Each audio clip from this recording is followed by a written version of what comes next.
মানে it's matter of chance. তুমি practice করছো, তুমি রিয়াজ করছো, তুমি একটা কিছু অ্যাটেন্ড করছো, তোমার হয়তো সেই মুহূর্তে মনে হচ্ছে হ্যাঁ এটা আমার ভালো হচ্ছে, কিন্তু তোমার কোনো গ্যারান্টি নেই তুমি 8 ঘন্টা রেয়াজ করে গিয়ে স্টেজে কিন্তু সেই ভালো লাগাটা তুমি পেতে পারো কি না। এটা তো প্রতিনিয়ত আমরা কিছু মানে ডেভেলপ করছি নিজেদের মধ্যে, শিখছি, এটার কোনো শেষ নেই। ভালোর যেমন কোনো শেষ নেই, প্রত্যেকটা জিনিসের কোনো শেষ নেই পৃথিবীতে, সব জিনিসেরই আরও আছে। বাবা বলতেন না, শোনো সে তার নিয়ে আমি পয়সা রোজগার করতে বেরোইনি, কিন্তু এই কথাটা আজকে কিন্তু প্র্যাকটিক্যাল নয়। কিন্তু বাবাকে দেখেছি যেভাবে গান বাজনাটাকে উনি ফিল করেছেন, আমার মাকে দেখেছি যে এক্সপেকটেশন নেই কোনো যে আমাকে প্রোগ্রাম গাইতে হবে বলে আমি রেয়াজ করছি, তাও না। সে যতদিন বাঁচলো, 75 বছর অবধি উনি ছিলেন, তো উনি যতদিন আমার চোখ জন্মেছে, জ্ঞান হয়েছে, আমি দেখেছি উনি সকাল সন্ধ্যে রেয়াজ করেছেন। উস্তাদজি মানে বাবার উস্তাদ দবির খান সাহেব, যিনি ছিলেন তানসেনের ফ্যামিলির লাস্ট বংশধর, যিনি হচ্ছেন আমার বাবার গুরু, লাস্ট ভিনকার অফ ধ্রুপদিয়া সেনিয়া, রামপুর সেনিয়া, আমাদের কালীঘাটের বাড়িতে এসে আমার বাবাকে 26-27 বছর তালিম করেছেন।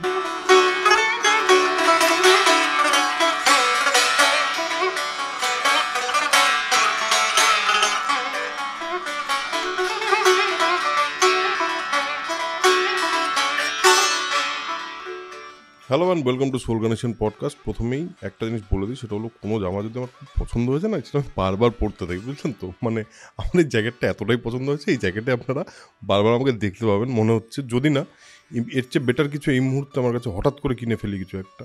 সেটা তো প্রথম কথা গেল। দ্বিতীয় কথা হলো যে সোল কানেকশন পডকাস্টের সঙ্গে আপনারা অনেক দিন ধরে আছেন, অনেকগুলো এপিসোড আমরা করেছি, অনেক দিন ধরে আমরা we are trying to create conversation যেগুলো ভ্যালু অ্যাড করতে পারে। তো একটা বিশ্বাস তো এক্সপেক্ট করতে পারি আপনাদের কাছ থেকে যে এখানে এলে আপনারা ভালো কনভারসেশন খুঁজে পান, এই কারণেই আপনারা সোল কানেকশন পডকাস্টে আসেন এবং এতটা ভালোবাসা দেন। আজকের এপিসোডটা was very very very very special, কারণ আমি অনেক এপিসোডেই বলি ইট ইজ স্পেশাল, বাট আজকের এপিসোডটার শুধু স্পেশাল বললে ভুল বলা হবে। আজকের এপিসোডে কে আছে আপনারা অলরেডি দেখেছেন, একজন অত্যন্ত ক্লাসিক্যাল সার্কিটে অন্ততপক্ষে বেশ নামি একজন সেতার প্লেয়ার, শাহানা ব্যানার্জি। তিনি অনেক দিন ধরে তার আর্ট প্র্যাকটিস করছেন। তার কাছ থেকে তার সঙ্গে যখন কথাবার্তা বলছিলাম, তখন সত্যি বিরাট কিছু এক্সপেক্ট করে শুরু করিনি, বাট যেখানে গিয়ে শেষ হলো, এখনও অবধি ওই রেস্টটাতেই আছি, এখনও অবধি ওই ভালো লাগাটাতেই আছি, এখনও অবধি ওই আনন্দটাতেই আছি। কিন্তু ওটা বাচ্চাদের মতো আনন্দ হচ্ছে, বুঝলেন। এই আনন্দটা সব সময় হয় না, সবগুলোতে হয় না। আজকের এপিসোডটা সত্যি খুব স্পেশাল ছিল আমার জন্য। আর যদি বিশ্বাস করেন আমাকে, পুরো এপিসোডটা প্লিজ দেখবেন, কারণ অনেক কিছু অনেক রকমভাবে এফেক্ট করে যায় আমাদেরকে, আমরা নিজেরাও বুঝতে পারি না কখন কখন কোথায় কোথায়। কিছু কিছু সময় না, কিছু কিছু কিছু জিনিসে যদি আমরা একটুখানি মন দিই, আমার মনে হয় সেটা একটা অন্যই জিনিস, অন্যই একটা দিক আমাদের মনের খুলে দিতে পারে। আজকের এপিসোড কিন্তু এরকম একটা এপিসোড, এটা আমি আপনাদের এখনই প্রমিস করতে পারি। সো আর বেশি কথা বলবো না, let's go to the episode. Sit back, relax, মাথা থেকে সমস্ত চিন্তা বের করে দিন, জাস্ট এনজয় দ্য এপিসোড।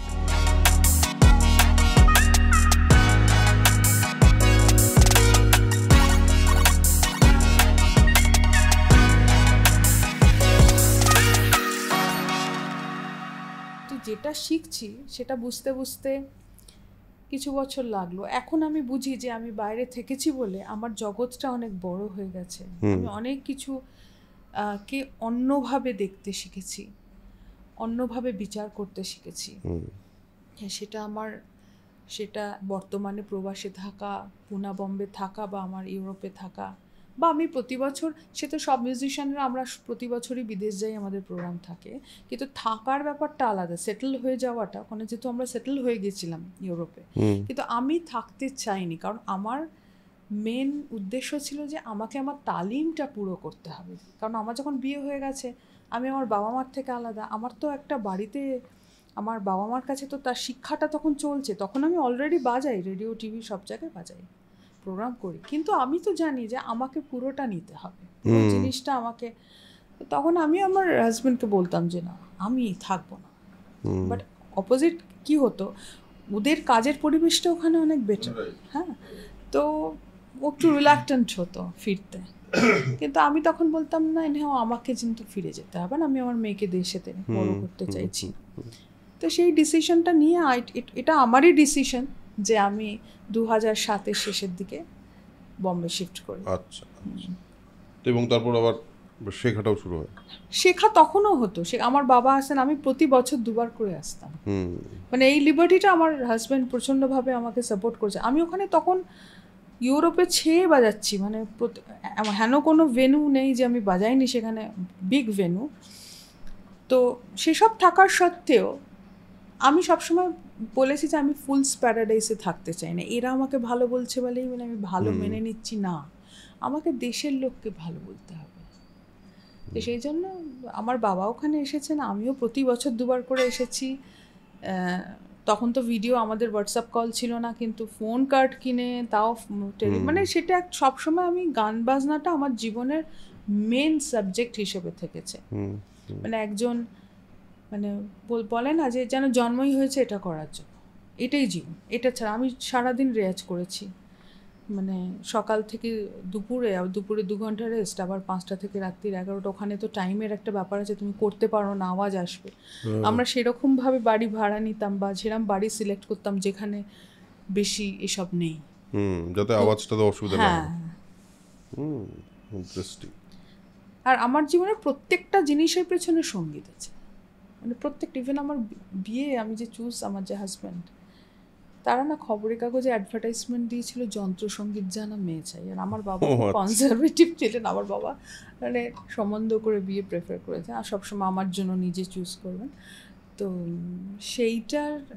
সেইটার ওপর মানে জোর দিয়ে তাদের সঙ্গে কথা বলা আসবে যন্ত্রসঙ্গীত জানা মেয়ে চাই, মানে এটা একটা সামথিং ভেরি ডিফারেন্ট না? একদম, এটা কেউ মানে দিচ্ছে অ্যাড, এটাই বড়। তার কারণ হচ্ছে ওর এক রিয়েলাইজেশন ছিল, ও যখন ইউরোপে গেছে ও দেখেছে যে এখানে ক্লাসিক্যাল মিউজিক, কারণ কেউ সারা জীবন ছোটবেলা থেকে তবলা বাজিয়েছে। আমার যেমন পরিবারে আমার বাবা মা, ওরও কিন্তু মা গান করতেন। তো ওর তবলাটাকেও যত ইঞ্জিনিয়ারিং পাশ করুক আর চাকরি করুক আঁকড়ে ধরে সারা জীবন, আজ অব্দিও তবলা বাজায়। ও সকাল বিকেল রেয়াজ, মানে বিকেলে আর হয় না, সকালেই ভোরবেলা করে অফিস যেতে হয়। তো ওর একটা ধারণা ছিল যে আমি মিউজিশিয়ান মেয়ে যদি বিয়ে করি, সে এখানে, কারণ ও অনেক এক্সপিরিয়েন্স, মানে ওর হয়েছে যে অনেক বন্ধুরা হয়তো একজন ইঞ্জিনিয়ার, আরেকটি মেয়ে এসেছে বা অন্য কোনো প্রফেশনাল, সে এসে ওখানে ভাষার হিন্ড্রেন্স, ওটা একটা বিশাল বড় ভাষা, যতক্ষণ না শিখতে পারছে পুরোপুরি তাকে কিন্তু বাড়িতে বসে থাকতে হবে। ভাষাটা শিখতেও কিন্তু একটু টাইম নেবে, মানে তারপর একটা ডিগ্রি চাই তবে সে চাকরি পাবে, চট করে গিয়েই কিন্তু চাকরি ওরকম পাওয়া যাবে না। কিন্তু আমাদের ইনস্ট্রুমেন্টের সঙ্গীতের ভাষাটা, সেই সঙ্গীতের ভাষাটা নিয়ে কোনো, এটা তো বলে নয়, এটা তো ফিল, এটা অনুভূতির ভাষা। সেই অনুভূতির ভাষা যদি বলে, ভোকাল মিউজিক হলে সেখানে আবার একটা লিরিক্স বা শব্দের কথা, সেখানে আবার অনেক সময় তারা মানে ও এক্সপিরিয়েন্স করতো যে ইউরোপিয়ানরা এটা বেশি কানেক্ট করতে পারছে না, এই যে গানের কথাগুলো, খেয়াল গানের কথা। কিন্তু আমাদের দেশেও অনেকে বুঝতে পারে না খেয়াল গানে কি কথা বলা হচ্ছে, মানে গানের যে কথাটার মানে, এখন যেমন অনেকে গানের কথাটার মানেটা বলে দেন গান করার অনেক সময়। তো তারপরে কি হয়েছে, ইনস্ট্রুমেন্ট এমন একটা জিনিস যে ইনস্ট্রুমেন্টের যে সুরটা, সেটার ভাষাটা কিন্তু তোমার অনুভূতির ওপর তোমার মতো করে তুমি করে নাও, right, based on your feelings. ঠিক। তো সেই জন্য এইটা ও ফিল করেছিল, বলেছিল যে আমি কোনো একটা অন্য প্রফেশনে যদি কোনো মেয়ে আসে, তার এখানে it will take some time, কিছুদিন মানে কিছু বছর নেবে, কিন্তু সেটার ফ্রাস্ট্রেশন এসে যায় অনেক সময়, ডিপ্রেশন, যে আমি পাচ্ছি না একটা। তো বলেছিল আমি বিয়ে করলে এরকমই করবো, ইনস্ট্রুমেন্টালিস্ট। তো জানি ওর মাথায় কি করে এসেছিল, এটা আমারও জানা নেই। এটা একটা অদ্ভুত ব্যাপার, সত্যি অদ্ভুত ব্যাপার। এটা কিন্তু ওরই মাথায় এসেছিল। হ্যাঁ, এবং ইনস্ট্রুমেন্টের আরেকটা মজা আছে, সেটা হলো ইনস্ট্রুমেন্ট তো একটা নিজের মতো করে একটা তার সঙ্গে একটা সম্পর্ক তৈরি হয়, তার বাদকের ইনস্ট্রুমেন্টের সঙ্গে একটা নিজের পার্সোনাল কানেকশন হয়। আমার মনে হয় ইনস্ট্রুমেন্ট আমরা যখন বাজাতে তার মধ্যে একটা প্রাণ প্রতিষ্ঠা হয়। একদমই তাই। এবারে সেই প্রাণ প্রতিষ্ঠাটা যখন হয়, এই ক্ষেত্রে আমার বাবা একটা কথা বলতেন। আমার বাবা বলতেন যে আমরা যখন ছোটোবেলায় একটু কম রেয়াজ করতাম, তখন বাবা বলতেন যে এ না তোমার কাছ থেকে কিছু চায় না, শুধু একটু সময় চায়, তুমি একে সময় দাও, এ তোমাকে সব দেবে। আর তুমি যাদের সঙ্গে বেশি সময় কাটাচ্ছ সেটা তোমার কিন্তু কিছুই তুমি পাবে না অ্যাট লাস্ট।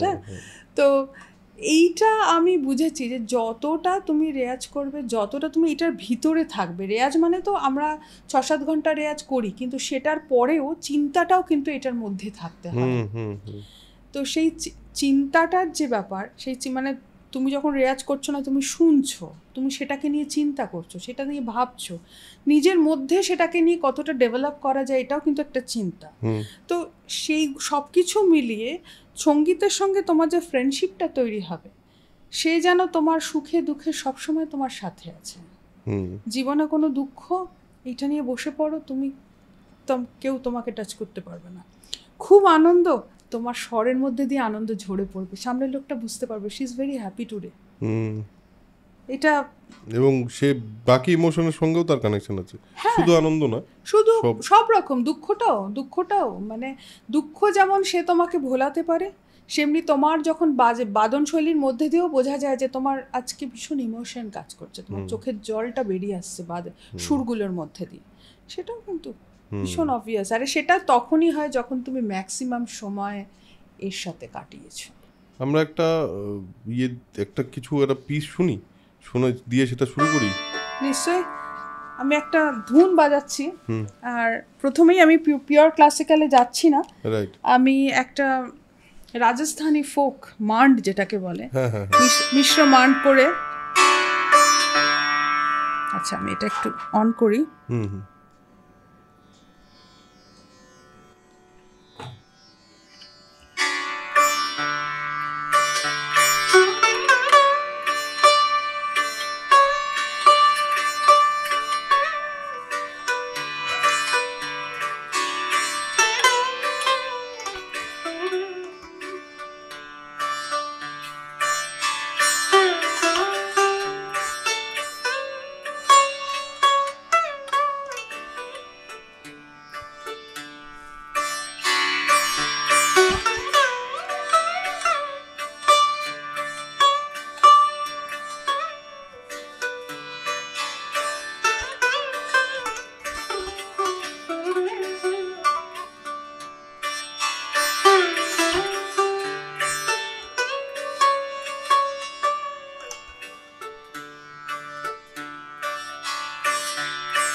একটা ছোট কম্পোজিশন বাবা বাজাতেন, বাবা খুব অতিশাস্ত্রীয় মানুষ ছিলেন, ভীষণ একটা রাগিনী ডেপথ ভারী রাগ বাজাতেন, কিন্তু উনি একটা মিশ্র মান বাজাতেন, সেটা জাস্ট মুখ রাখ।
বিউটিফুল।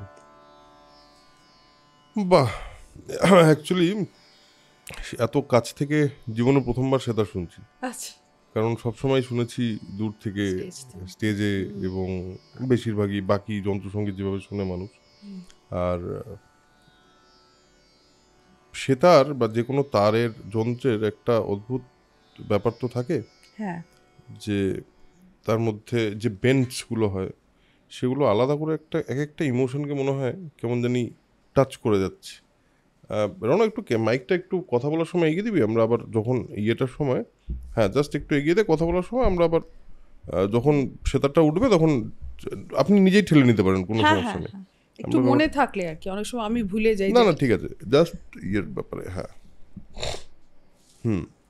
তো এই যে ইনস্ট্রুমেন্টটা নিয়ে কথা বলছিলাম, এই ইনস্ট্রুমেন্টটার সঙ্গে আলাপটা কোন সময় হচ্ছে?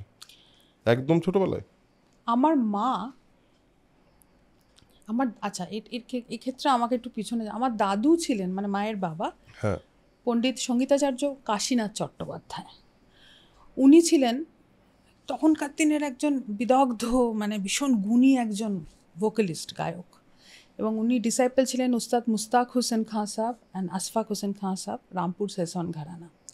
তো আমার মা গান করতেন, আমার মা দাদুর কাছে পিওর শাসন গাইতেন উনি। কিন্তু এই মানুষগুলো না প্রচারমুখী ছিলেন না। সেটা পরে আমি আসছি, সেটা বলবো।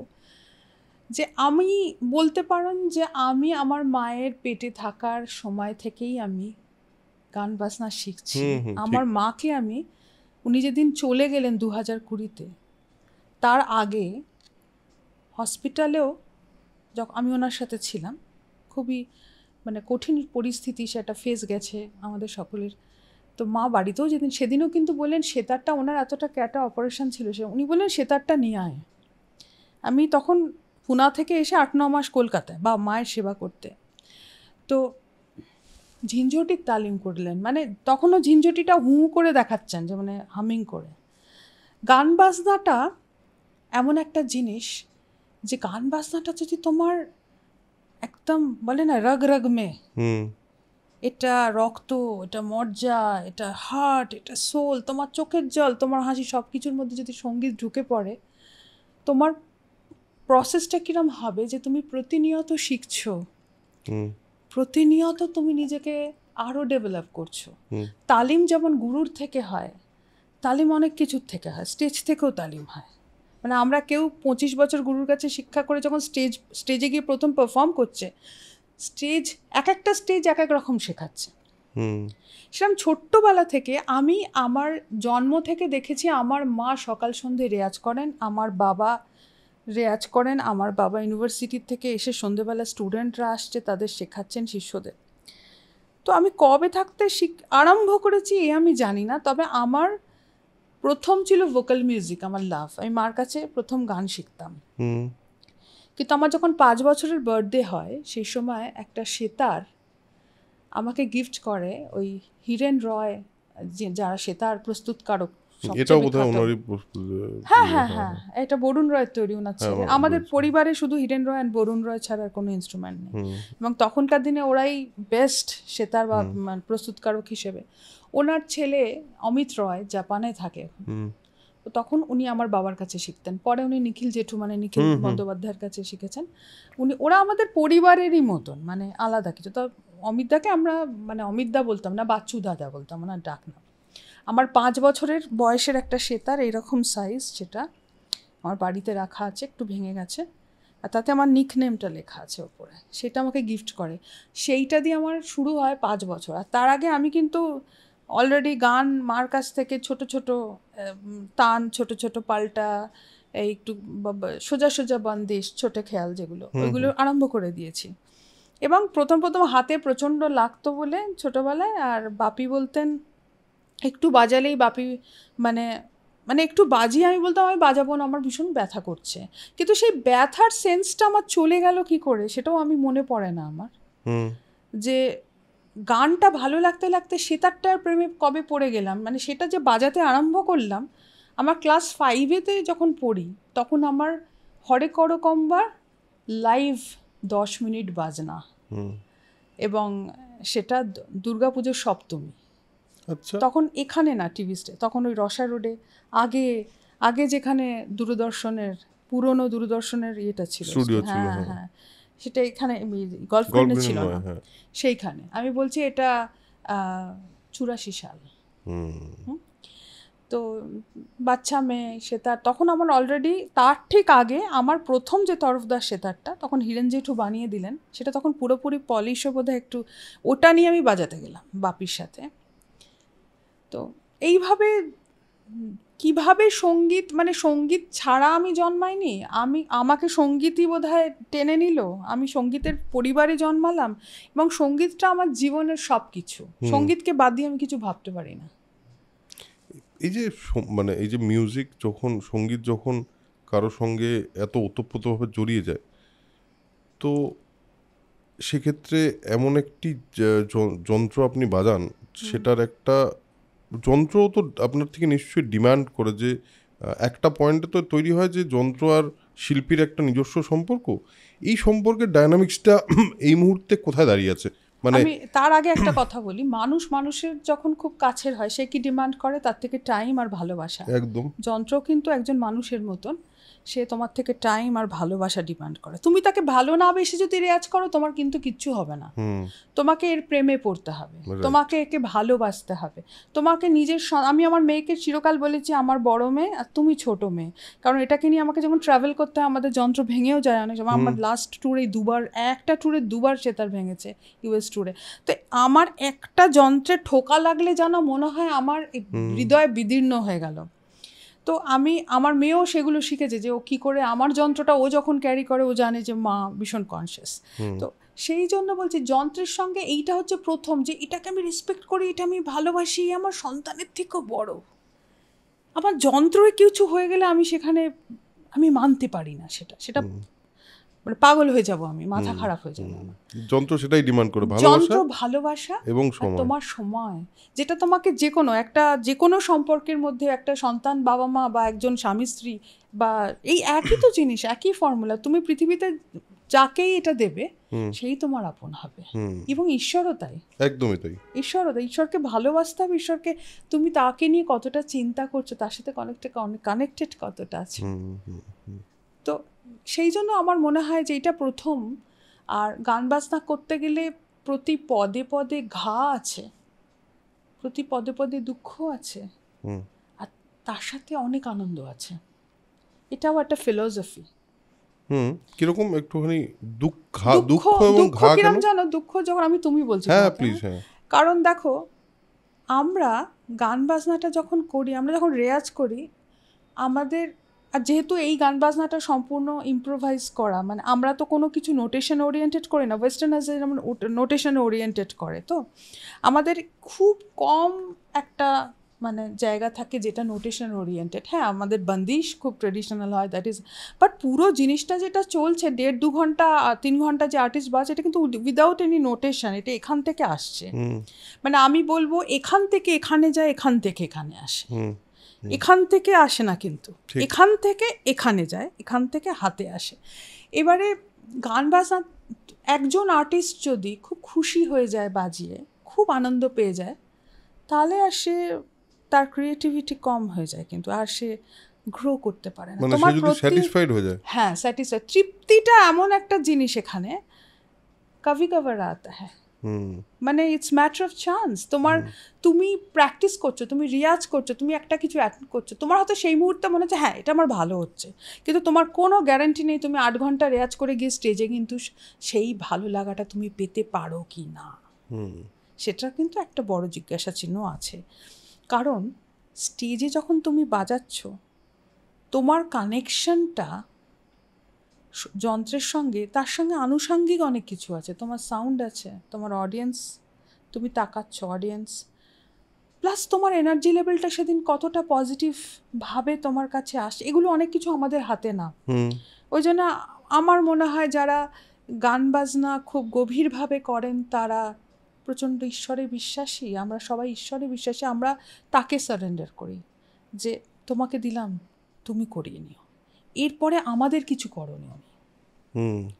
তো যেদিন তোমার ভালো লাগলো না, খুব কষ্ট হয় সেদিন। আর যদি কখনো ভালো লেগে যায় তখন মনে হয় আমি তো রাজা, আজকে আমার যা হয়েছে দারুণ লাগলো, মানে সেটা যেন একটা হেভেন। কিন্তু সেই হেভেনটা কিন্তু এটা এই সাবজেক্টে বা যে কোনো সাবজেক্টে, আমি এই সাবজেক্ট বলে আলাদা করে অহমের কোনো জায়গা নেই, কোনো অহমের জায়গা নেই। অহমটা হচ্ছে যারা করে তারা, আমি বলবো খুব বোকা, কারণ এটা তো আমার হাতে নয়। ঠিক, রেয়াজ করাটা আমার হাতে, টাইম দেওয়াটা আমার হাতে, কিন্তু সম্পূর্ণ ব্যাপারটা যে কার হাতে আছে তোমাকে তাকেই বলতে হবে। এইটা খুবই একটা ইম্পর্টেন্ট ব্যাপার, কারণ এই রিসেন্টলি আমার পডকাস্টে বিভিন্ন লোকের সঙ্গে এই বিষয়ে কথা হয়, যে আর্টের যে ম্যাজিক, মিউজিক আমার মনে হয় একমাত্র লিভিং ম্যাজিক, যেটা আমরা চোখের সামনে প্রতিদিন দেখতে পাই, শুনতে পাই। এবং মিউজিক এমন একটা জিনিস যেটার কোনো এক্সপ্লেনেশন হয় না, এবং সেটাই আসলে আমার মনে হয় খুবই ঐশ্বরিক। আমি অনেক পডকাস্টে এই কথাটা বলেছি আমি, যে এই যে সারেন্ডারের কথা বললে, আমিও তুমি বলি, হ্যাঁ অফকোর্স, এই যে সারেন্ডারের কথা বললে, এই সারেন্ডার তুমি যখন বাজাও, তুমি কি সত্যি এটা ভাবতে পারো যে না এটা আমি বাজাচ্ছি না, আমার দ্বারা ঘটছে? আমি দিয়েছি তাকে, আমি চোখ বন্ধ করে বাজাই। আমি যে মুহূর্তে আমার চোখ বন্ধ হয় আমি তখন শুধু সেইটার সাথে কানেকশন, আমার স্বরগুলোর সাথে, আর আমার সারেন্ডারটা এক জায়গায় আছে। আমার প্রচুর রেয়াজ আছে, সব আছে, তার ইচ্ছে হচ্ছে কি সে আমাকে কি পথ দেখাচ্ছে, কোন লাইটটা আমাকে দেখাচ্ছে, সেটা আমি ফিল করতে পারি। সেটা সব আর্টিস্টরাই ফিল করতে পারে। যেদিনকে না, আমি এটাও জানি, আমি এটা দেখেছি আমার নিজের ক্ষেত্রে না, আমি অন্যদের ক্ষেত্রেও দেখেছি, খুব হয়তো নিজের কথা বলছে গ্রিন রুমে বসে। আর্টিস্টদের জানো তো একটা ভীষণ সেলফ ইগো থাকে, সব আর্টিস্ট ভাবে আমি বেস্ট। এইটা যদি কেউ বলে তাকে যে তুমি খুব বেস্ট, তাহলে সে খুব খুশি হয়, এটাই তারা শুনতে চায়, আমরা এটাই শুনতে চাই। কিন্তু এইটার মধ্যে তখন কি হয় যে খুব এইগুলো চিন্তা যদি খুব বেশি আসে, তখন না হয়তো সেদিন যখন সে বাজাচ্ছে সেই ব্যাপারটা হচ্ছে না, কারণ অহং তাকে ওভার পাওয়ার। আমি মনে করি, এটা আমার বিশ্বাস, যে দেখো অহমের তো জায়গা নেই, এটা তো প্রতিনিয়ত আমরা কিছু মানে ডেভেলপ করছি নিজেদের মধ্যে, শিখছি, এটাতে কোনো রকম সেরকম নেই যে অহমটা আমি যা পারি আমি, এটার কোনো শেষ নেই। ভালোর যেমন কোনো শেষ নেই, প্রত্যেকটা জিনিসের কোনো শেষ নেই পৃথিবীতে, সব জিনিসেরই আরও আছে। তো সেই জন্য সারেন্ডারটা এমন একটা জিনিস, সারেন্ডারটা কিন্তু যদি কেউ করতে পারে না, সে কিন্তু অনেক চিন্তামুক্ত থাকবে, যে আমি তাকে দিয়েছি, আমি তাকে বিশ্বাস করি, সে আমায় চালনা করে, আমি তো জানি না, তুমি আমাকে চালাও। এবং সেক্ষেত্রে আমার মনে হয় গুরু পরম্পরা যে আমাদের ক্লাসিক্যাল মিউজিকের, সেটারও একটা বিরাট গুরুত্ব আছে। কারণ অনেক ক্লাসিক্যাল মিউজিশিয়ানকে আমি বলতে শুনেছি যে আগর কুছ ঠিক হো তো গুরু কি কৃপা হ্যায়, হ্যাঁ নাহি ঠিক তো মেরা গলতি হ্যায়।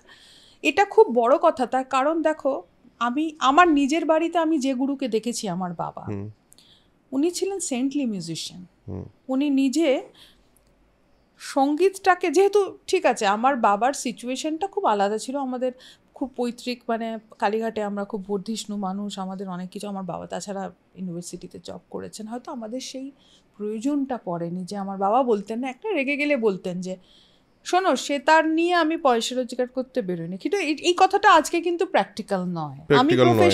আমি নিজে প্রফেশনাল মিউজিশিয়ান, ঠিক আছে, কিন্তু বাবাকে দেখেছি যেভাবে গান বাজনাটাকে উনি ফিল করেছেন। ওনার বাজনা তুমি শুনলেই বুঝতে পারবে যে উনি কিরম, মানে ওনার কোন জায়গা থেকেই সঙ্গীতটা বেরোচ্ছে। আমি যদি তোমাকে ইউটিউব লিঙ্ক দিই তাহলেই তুমি বুঝতে পারবে। আমার মাকে দেখেছি যে এক্সপেকটেশন নেই কোনো, যে আমাকে প্রোগ্রাম গাইতে হবে বলে আমি রেয়াজ করছি, তা নয়। সে যতদিন বাঁচলো, 75 বছর অবধি উনি ছিলেন, তো উনি যতদিন আমার চোখ জন্মেছে, জ্ঞান হয়েছে, আমি দেখেছি উনি সকাল সন্ধ্যে রেয়াজ করেছেন। তো এটা কিসের জন্য? এটা পুজো করার মতন। এটার আমরা তবু আমি খুব অনেস্টলি কথা বলি, কারণ আমি পছন্দ করি। আমি আজ অবধি এখন আমি যে এতে রয়েছি, আমরা যে রেয়াজ করছি, আমি যেভাবে গান বাজনাটা, আমার তো একটা কিছু তো এক্সপেকটেশন আছে still. I am not like my parents. আমার তো জানি আমার সামনে এখন 5টা কনসার্ট আছে, আমাকে ভালো বাজাতে হবে, মানে আমাদের আছে সেটা, কিন্তু আমি তাদের মধ্যে এটা দেখতাম না। এবং তাদের কাছে সঙ্গীতটা মানে not the source of name, fame and money. It is just kind of, it's a prayer, একটা প্রার্থনা। সঙ্গীতকে বেশি করে আপন করা মানে ঈশ্বরকে আরো আঁকড়ে ধরা, এটাই হচ্ছে ওদের শান্তির মানে একটা যা। কিন্তু চরম তালিম উস্তাদজি, মানে বাবার উস্তাদ দবির খান সাহেব, যিনি ছিলেন তানসেনের ফ্যামিলির লাস্ট বংশধর, উনি আমাদের কালীঘাটের বাড়িতে এসে, মানে তানসেনের কন্যা বংশীয় ছিলেন উনি, রিপন স্ট্রিটে থাকতেন। ওনার গ্র্যান্ডফাদার ছিলেন ওয়াজির খান, উস্তাদ ওয়াজির খান। তো তার নাতি হচ্ছেন উস্তাদ দবির খান, যিনি হচ্ছেন আমার বাবার গুরু, লাস্ট উইনকার অফ ধ্রুপদিয়া, মানে সেনিয়া, রামপুর সেনিয়া। আমাদের কালীঘাটের বাড়িতে এসে আমার বাবাকে 26-27 বছর তালিম করেছেন। তুমি যদি আমার ওই বাড়িতে যাও, ওই ভাইব্রেশন তুমি বুঝতে, আমি যেখান থেকে এসেছি আজকে এখানে।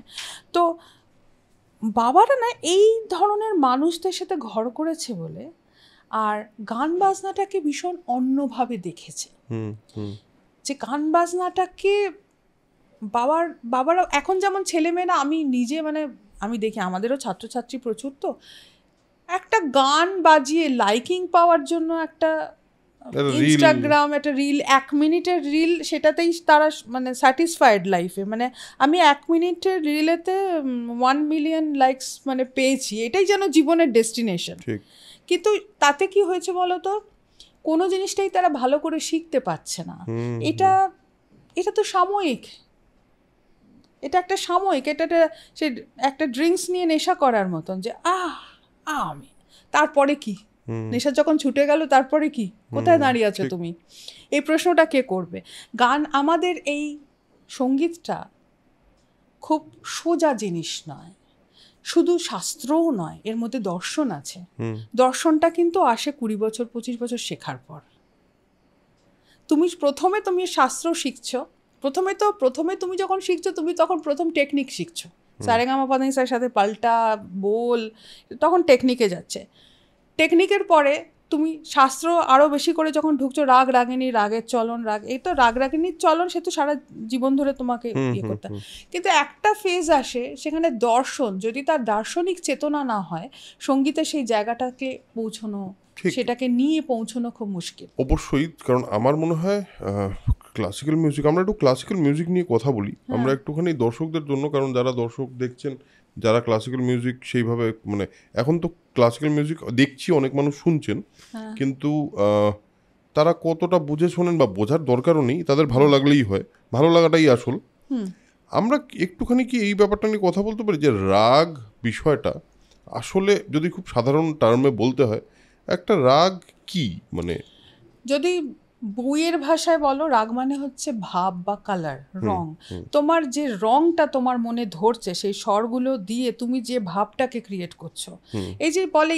কিন্তু রাগ রাগিনী কিন্তু আমাদের বেসড অন টাইম, সিজন, হ্যাঁ, যেরকম ধরো আমরা মর্নিং রাগ, ইভিনিং রাগ, এরকম তো আমাদের দুপুরের রাগ, এই সমস্ত ব্যাপার আছে।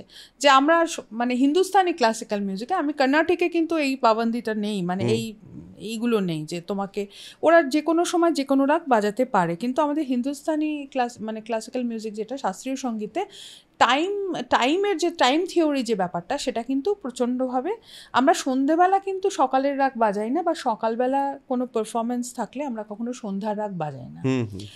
কিন্তু সেমি ক্লাসিক্যালের ক্ষেত্রে আমি জানি না, সেটা হয়তো, বা ধরো বাংলা গান যদি রাগাশ্রয়ী হয়, সেক্ষেত্রেও অতটা হয়তো স্ট্রিক্ট নয়, কিন্তু যখন ক্লাসিক্যালের ব্যাপারটা যাচ্ছে তখন এটা স্ট্রিক্ট।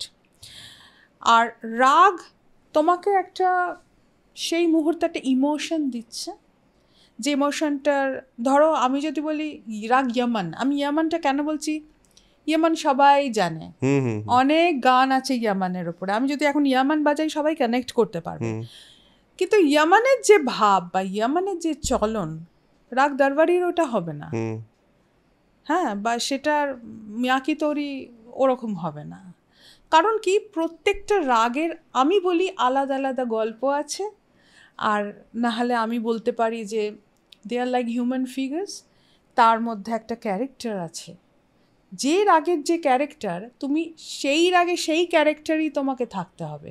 তুমি একটা মানে ভারী রাগ মারওয়া বাজাচ্ছ, সেখানে তুমি তার ক্যারেক্টারটা চেঞ্জ করে তোমার তার চলনটা তিলকামদের মতন তুমি ভাবতে পারো, চপলতা নেই ওখানে, ওখানে জায়গাটা অন্য। তার মানে কি আমরা যদি রাগরাগিনীকে একটা হিউম্যান ফিগার না ভাবতে পারি, তার একটা আলাদা মানে বৈশিষ্ট্য আছে, সেই মানুষটা কেমন, যদি আমি সেইভাবে ভাবি যে তাকে আমি আঁকতে বসেছি ক্যানভাসে, স্বর হচ্ছে আমার কাছে রং আর আমার হাত হচ্ছে তুলি, আমি যদি এইভাবে ভাবি তাহলে আমি তার চেহারাটাকে এমনভাবে আঁকবো যথাযথ হবে। রাগ ভৈরব যদি আমি বলি, ও গুর্জরি তরি, একই ভাব নয় কিন্তু। গুর্জরি তরি ছুটে বেড়াচ্ছে তন্নি 16 বছরের মেয়ের মতো, রাগ ভৈরব শিব মহাদেব। তো সেই জায়গা থেকে যে ফিলোসফিটা আছে, you have to feel here, তোমার মনের চিন্তাটা এখানে আসতে হবে। এবং রাগটা আসলে তার মানে এক একটা রাগ কে অন্তস্থ করাটাই হলো মিউজিশিয়ানের আসল উদ্দেশ্য। অন্তস্থ করা মানে দেখো স্বর, শুধু স্বরই কিন্তু সব না। আমরা তো রাগের মানে স্বরাজ, যে মানে স্বরগুলো বাংলা আমরা যেমন বলি, সেটা যেমন আমি যদি বলি যে সা রে গা মা পা ধা নি সা, সা নি দা পা মা গা রে সা, রাগ ভৈরব, এটা হচ্ছে একজন খুব বিগিনার যে আসবে তাকে আমি এটা বলবো। এবারে যখন আমি কোনো একজন একটু পরিপক্ক যে রাগের ভেতরে ঢুকতে যায়, তাকে আমরা কি বলবো?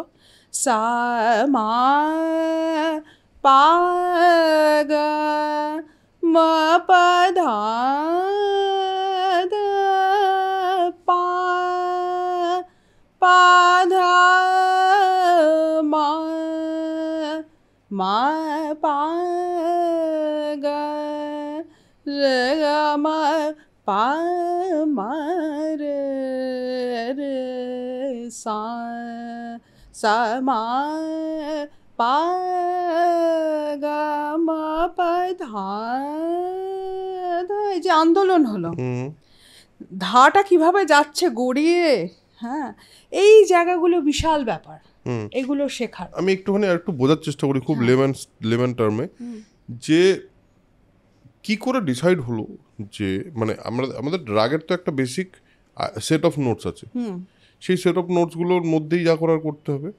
এই যে কোন স্বরের মধ্যে এই যে আন্দোলনটা আসবে, এটাও কি ওই সেট অফ নোটসে বা ওই রাগের যে ফর্মুলাটা বা রাগের যে বেসিক আইডিয়াটা, এইটা হলো তোমার স্ট্রাকচার অফ দ্য রাগ, ওর মধ্যে কি সেটাও আগে থেকে ইনক্লুডেড থাকে যে কোন স্বরে আন্দোলনটা পড়বে? কারণ প্রত্যেকটা রাগের প্রত্যেকটা স্বরের একেবারে কনস্বার, হ্যাঁ, যেটা টাচ করে যায়, সেইটা যদি না যথাযথ হয়, রাগের চেহারাটা ঠিক প্রকাশ পায় না। আমি যদি বলি সাধা পাধা মা পা গা মা রে গা মা পা গা মা রে সা, সাধা পা ধা ধা মা পা, তো ইয়ে একটা করে স্বরের কিন্তু লাগানো লাগানো আছে ওটার সাথে, একটা স্বর থেকে আরেকটা স্বর অবধি একটা জার্নি আছে, হ্যাঁ, এবং কোন স্বর থেকে কোন স্বরটা লাগবে। এবং এই যে ভৈরবেও আমরা দু ধরনের জিনিস যেমন বাবার কাছে শিখেছি, একটা চালান আছে সা ধা, আন্দোলিত ধা ধা ধা পা, যে ধাটা যেন মানে এই যে আন্দোলন করে আসছে, পা ধা মা মা পা গা, এটা যেমন শিখেছি আমার সা মা মা পা গা মা পা ধা ধা পা, এই চলনে শিখেছি। তাহলে জিনিসটার মধ্যে যে ভৈরবের যে রূপ ক্রিয়েট হচ্ছে, যে এই যে ধা লাগানোর আগে আমি যে কোন স্বরের সাথে তাকে লাগিয়ে সেটা আমাকে ফেলতে হচ্ছে, সেইটার ফিলটা, এইটা যদি আমি স্ট্রেট বলি, দেখবে তুমি ভৈরবের ফিলটাই পাচ্ছ না। ঠিক একদমই তাই। যেটা আমি একটু আগে বলছিলাম ইনস্ট্রুমেন্টের ক্ষেত্রেও, যে ওই এখানেও তো ওই মানে যখন একটা সেতারের তারকে টানা হয়, ওটা তো তাই মিড় ছাড়া যে সেতার বাজে, সেই সেতারকে আমরা অতটা মানে আমি দেখেছি অনেকে আছে মিড় বাজায় না, তারা মিড় ছাড়াই সেতার, হ্যাঁ, মানে দেখো আমি যেহেতু প্রবাসে থাকি, আমি অনেক ধরনের মানুষ দেখেছি, মানে অনেক আর্টিস্ট দেখছি, কিন্তু সেতারের প্রথম কথা হচ্ছে যে সেতারের দুটো জিনিস আমি যা গুরুর কাছে শিখেছি, আমাদের মির আর তন্ত্রকারী, এই দুটো। তন্ত্রকারী মানে সেতারের যে গত কম্পোজিশন, সেই কম্পোজিশনের মধ্যে সেতারের ল্যাঙ্গুয়েজটা থাকে, দা ধীরে ধীরে ধীরে দা ধীরে দাঁড়া দাঁড়া, দা ধীরে দাঁড়া দা দাঁড়া দাঁড়া ধীরে ধীরে দাঁড় দাঁড় দা। আমি যদি বলি যে সেতারের কি ল্যাঙ্গুয়েজটা কি, আমি যদি সেখানে দাঁড়া দাঁড়া দা তা দা দাঁড়া দাঁড়া না, এটা কিসের চলন? এটা ভোকালের, ঠিক ঠিক ভোকালের অ্যাপ্রোচ। ঠিক। কিন্তু আমরা যদি এটাকে তন্ত্রকারী করি দা ধীরে দাঁড়া দা দাঁড়া দাঁড়া ধীরে ধীরে দাঁড়া দাঁড়া দা দা, এইটা কিন্তু সিদ্ধ, আমি তোমাকে বলছি। এবং এটাতে এই এই যেটা তুমি করছো তার মধ্যে বোধহয় সেতারের যে তারগুলোর যে ইউজেজ সেটাই ইজ দ্য, হ্যাঁ বোল মানে তোমার মেন স্ট্রিং এতে যে তোমাদের আমার যে ল্যাঙ্গুয়েজটা যেটা সেতারের, সেটা কিন্তু ওই ল্যাঙ্গুয়েজটা হচ্ছে যে তোমার বোল যেটা, সেটা স্বরদ আর সেতারের, হ্যাঁ বোলটা হচ্ছে ইম্পর্টেন্ট, এটা প্রকাশ করার যে ল্যাঙ্গুয়েজটা, বুঝতে পারছো? তবলার বোল যেমন তবলার ধেরে কেটে তেরে কেটে, হ্যাঁ সেই রকম আমাদের সেতারের দাঁড়া দিরি, আচ্ছা এগুলো হচ্ছে। এটা জাস্ট কোনো আইডিয়াই ছিল না এই ব্যাপারে, আমার এই প্রথম জানতে পারলাম। হ্যাঁ বেশ। তো সেই রকম এই, কিন্তু ভোকালের কি হচ্ছে, ভোকালে আমরা আমাদের তো আর ওই এখন যখন তারানা করে দেখবে, তারানা ভোকালে যেমন একটা তারানা, তো তারানার মধ্যে কিন্তু এরকম বোল থাকে, নাদরে দানি তুমতেরে দানি, এই যে তার মানে কি এইটার তারানার অঙ্গটা অনেকটা আমাদের ইনস্ট্রুমেন্টের সাথে খুব সিমিলার, হ্যাঁ কি সেই জায়গা থেকে। কিন্তু আমার বাবা এই যে এখন আমি একটা জিনিস দেখেছি যে অনেকে বাজান যে মানে ভোকালের বন্দিশকে সেতারে বাজাচ্ছেন, কিন্তু সেটা ভোকালের মতো করে বাজাচ্ছেন। আচ্ছা দা তা তা তারা তা তারা তারা তা তা তা তারা তা, এটা যদি এরমভাবে বাজে তাহলে ঠিক সিমিলার আমি যেন ভাইরোতে বললাম দারে দারে তারে তারে তা দা দারে দারে তা তারা তারে দারে তারে তারে দা দা দারে দারে দা। আমি একটা একটু মাইক্রোফোনটা, আমি একটা খুব ট্রেডিশনাল ইয়ামানেরই বন্দিশ বাজাচ্ছি, যেটা হ্যাঁ একটু মানে সেটা ধরো অনেক সব ঘরানাতেই অলমোস্ট আছে।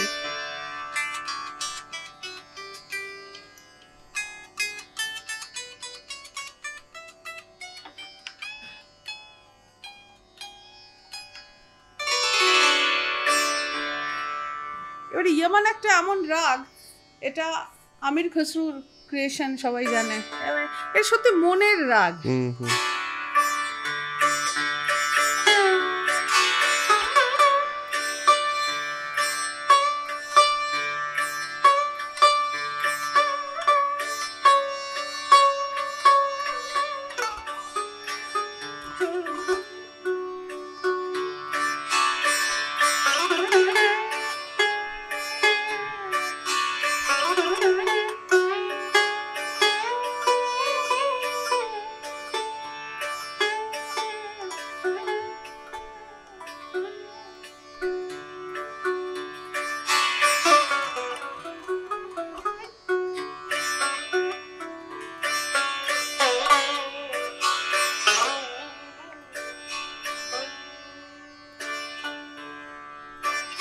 দেখো এইটা দেখো,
বাহ, এটা এর পরের পার্টটা ইজ ঝালার পাট আর কি, তাই তো? হ্যাঁ মানে এটাকে আরো লয় যখন বাড়বে তখন ঝালা। আচ্ছা এই ক্ষেত্রে মিমনে যখন ধরেছি, যারা রাগরাগিনীর মধ্যে নেই, যারা ক্লাসিক্যালের মধ্যে নেই, একটা গজল তাদের এই ইয়মানে বেস্ট একটু শুনিয়ে দিই। হ্যাঁ হ্যাঁ প্লিজ।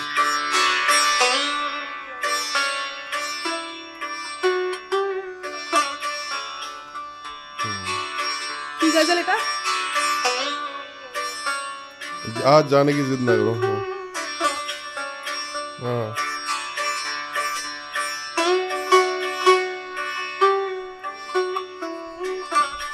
क्या बात है, क्या बात है।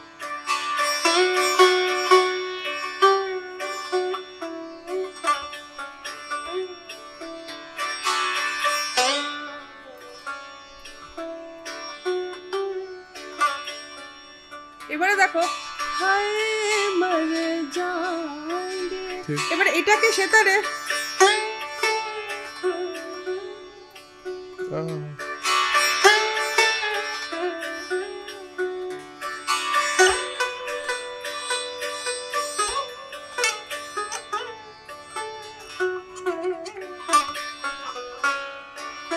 क्या बात है। এবারে একটু ইম্প্রোভাইজেশন। हाँ हाँ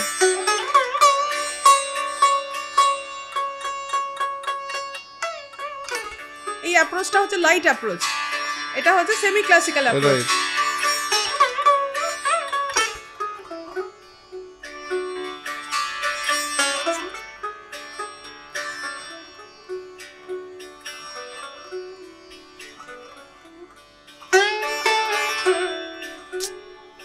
क्या बात है।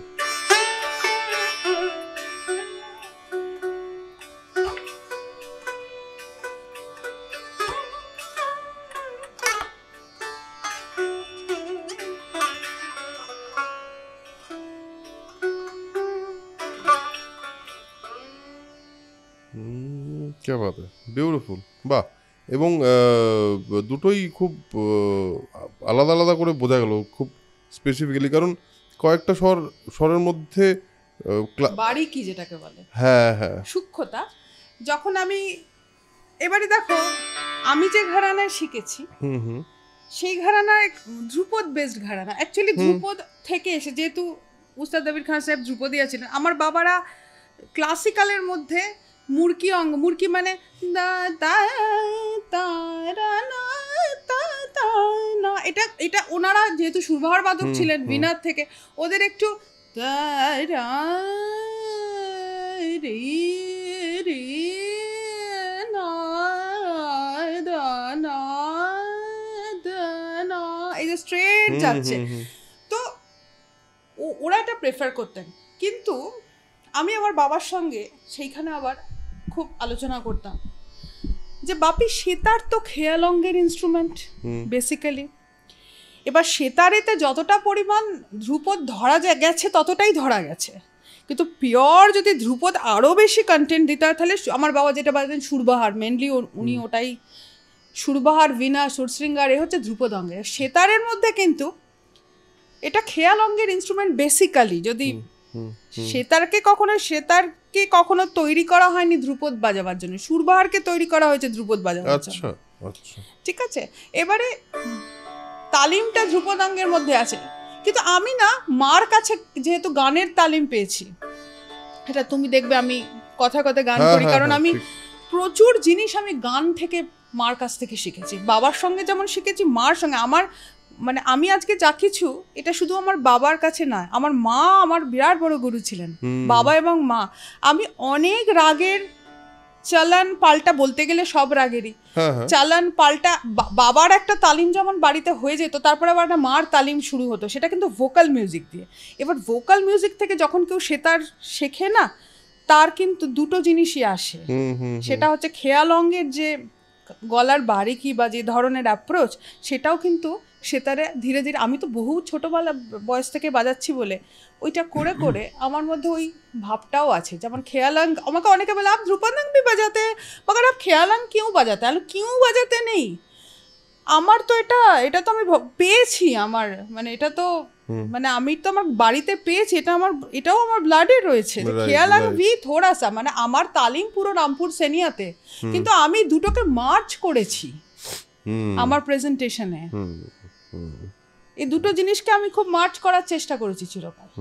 আচ্ছা, সেতার অ্যাকচুয়ালি দেখা যায় যে বেশিরভাগ ক্ষেত্রে সেতার ইউজ করা হয় খুবই আনন্দের সঙ্গে, সেতার একটা কানেকশন আছে। মানে সেতারের ঝংকারটা প্রচন্ড মানুষকে উপরে নিয়ে যায় তার। হ্যাঁ ঠিক, যার কারণ যখনই সিনেমায় আমরা ছোটবেলায় দেখতাম যে সিনেমায় আনন্দ হলেই ঝিংচিরে ঝিংচিরে ঝালা বাজছে, তার মানে সেটা আনন্দের ব্যাপার। তো কিন্তু একটা ক্লাসিক্যাল মিউজিক মানে একটা ইনস্ট্রুমেন্ট তো শুধু, বা শরৎকে যদি বলা হয় শরৎ, সেই অর্থে শরতের মধ্যে একটা ইনবিল্ট দুঃখ আছে, ভীষণ একটা গাম্ভীর্য আছে। হ্যাঁ শরৎ জানো তো, আমার শরৎ এত ফেভারিট। আমার এক মাসতুতো দাদা, উনি খুব ভালো শরৎ বাজান। তো আমি ছোটোবেলায় শরৎও আমার বাড়িতে উনি আসতেন যখন, আমার খুব মনে মনে হতো যে সেতারের থেকে যেন শরৎটা আমাকে বেশি টানে, কিন্তু আমি তখন অলরেডি সেতার বাজাচ্ছি। শরতের একটা গাম্ভীর্য আছে, শরতের একটা ডিগনিটি আছে। সেতার যেন চপলা নারী, সেতার যেন ষোড়শী চপলা নারী, সে ছুটে বেড়ায়, আর সে যখন কাঁদে তার চোখ দিয়ে জল পড়ে, তখন যেন মনে হয় তার ওই গম্ভীর রাগ, বা সে যখন ভৈরবী, সে তখন ভাইরব।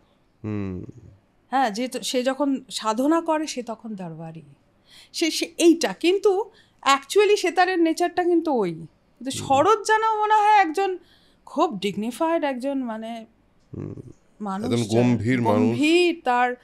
আর আমি ভীষণ ভালোবাসি শরৎ। আমি বাজাতে পারি না, শিখিনি শরৎ, কিন্তু আই লাভ শরৎ। শরৎ যে এইটা এখানে আমার যেন ভীষণ ভালোবাসা ওটা। এবং আমি যেটা অনেকবার আমি চেষ্টা করেছি টুকটাক, আমি মিউজিক সম্পর্কে কিছু জানি না, বাট জেনারেলি সেতারের সঙ্গে যে এই যে কানেকশনটা, কিন্তু সেতারের মধ্যে তো সমস্ত রকম, এই যেটা বলছিলে যে সমস্ত রকম দিকই আছে, এবং সেটা তো সম্পূর্ণভাবে ডিপেন্ড করে একজন আর্টিস্টের উপর। একদম। এবার একজন আর্টিস্টের, যেটা প্রথমে আমরা একটা পয়েন্টে ছিলাম যে about the spiritual part of it, ধরো তুমি তোমার মুডটার উপর বা তোমার উপর তো ডিপেন্ড করছে এই যন্ত্রটা কীভাবে বাজাবে, এবং সেটা শুধু হাতের উপর ডিপেন্ড করছে না, সেটা তোমার মনের উপর ডিপেন্ড করছে ভীষণভাবে। এবার এই মনটাকে যে শুদ্ধ রাখা, বা আমার মনটা যাতে কলুষিত না হয়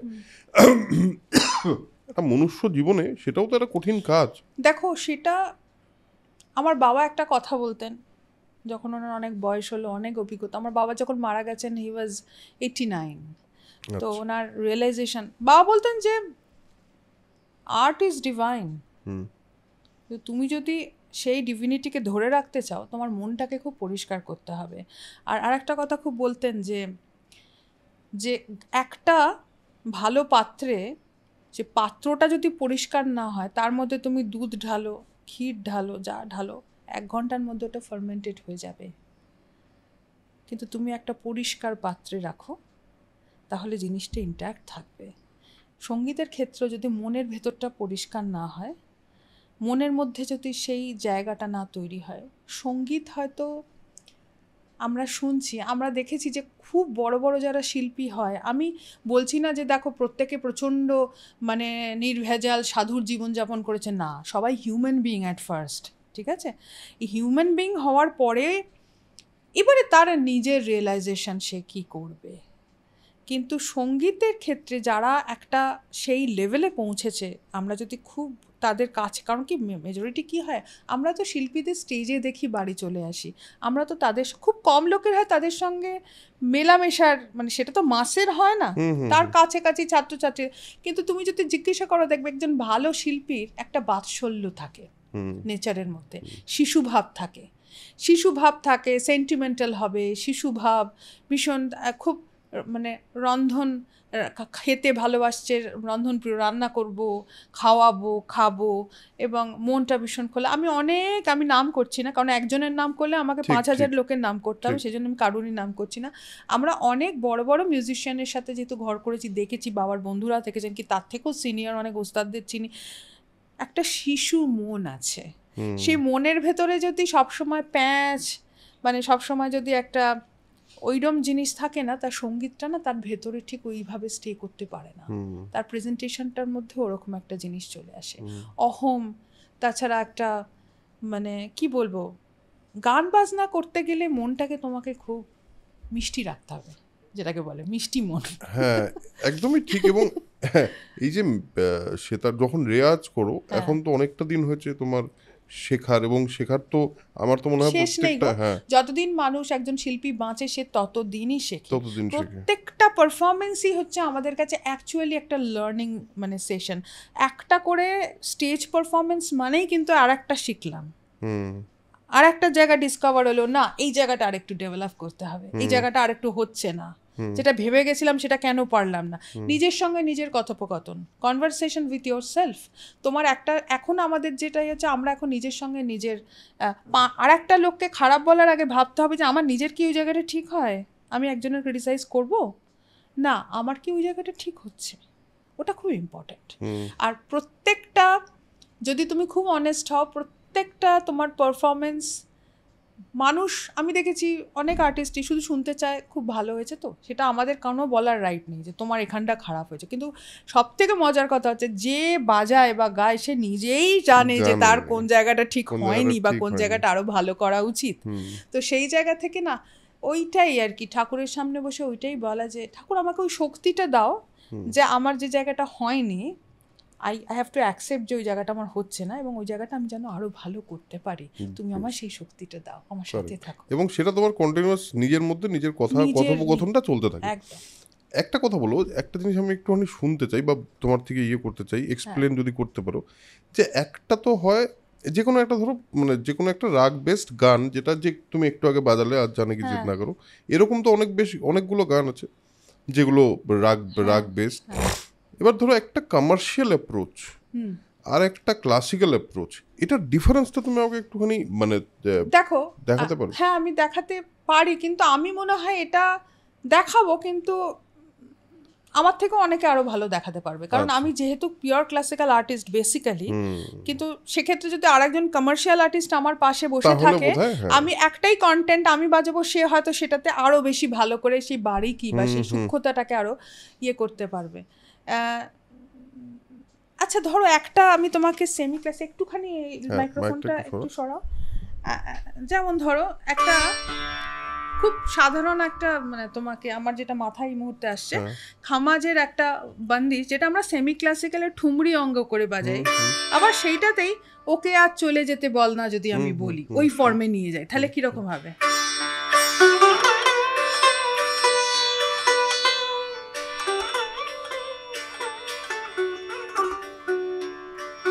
দাঁড়াও 1 মিনিট।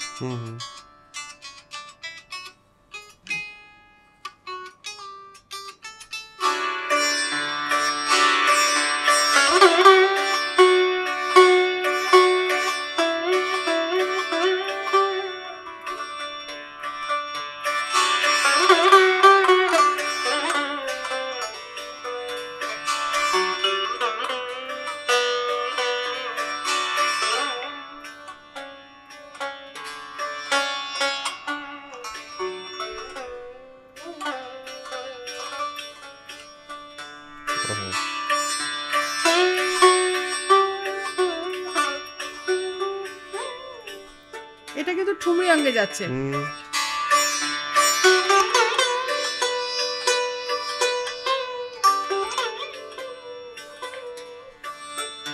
একটু বসার অসুবিধার জন্য একটু হয়েছে।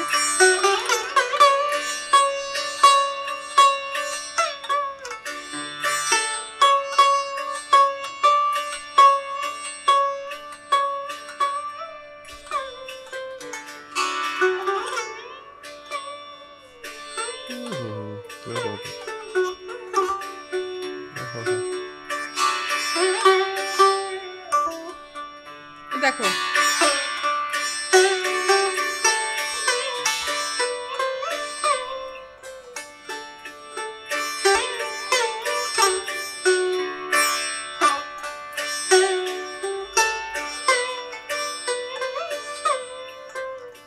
এটা ঠুমরি অঙ্গে গানা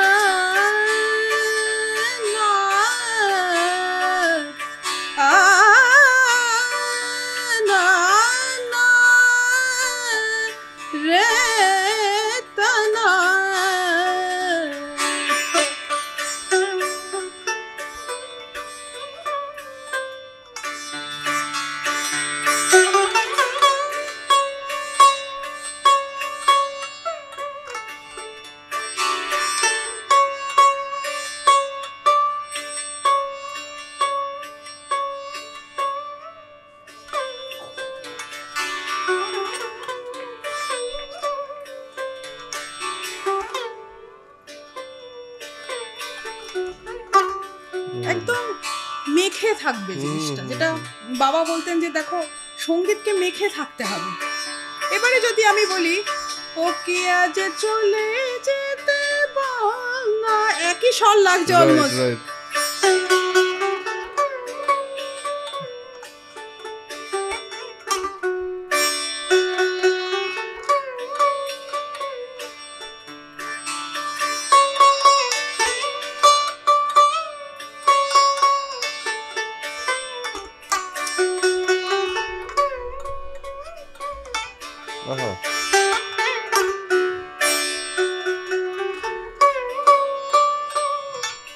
এবারে আমি ঠুমরির পরে যদি আরেকটু লাইট করতে চাই তাহলে এর মধ্যে আর কি কি দিতে পারি?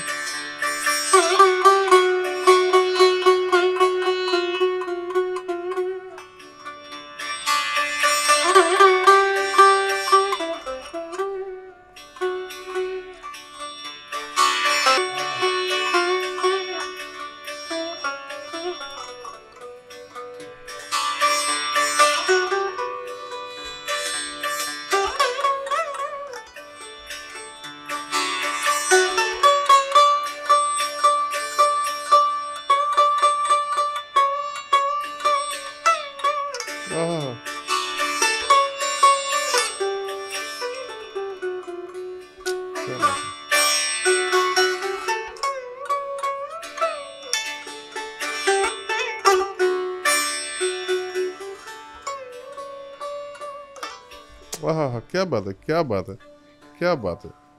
আমি যেটা বুঝলাম সেটা হলো যেহেতু তুমি যেহেতু পিওর ক্লাসিক্যাল মানে মিউজিশিয়ান, সেই কারণে তুমি যে কোনো ওটা তোমার এরিয়া অফ মানে এক্সপার্টিস, যে যেখানে তুমি ওকে আর চলে যেতে বল না হলেও সেখানেও তোমার একটা স্টেপ তুমি টুয়ার্ডস ওই পার্টটা দিয়ে ঘুরে আবার তুমি ওই গানটা এলে। এক্স্যাক্টলি, ওইটাই ইম্প্রোভাইজেশন। এবং কি জানো, ক্লাসিক্যাল মিউজিক শেখার এক বেনিফিট হচ্ছে ওইটা, যে তুমি ক্লাসিক্যাল মিউজিক শিখলে না তুমি ঠেক খাবে না, যে কোনো জিনিস নিয়ে তুমি কাজ করছো আটকে যাবে না, তোমার অ্যাভিনিউটা বিরাট বড় আছে।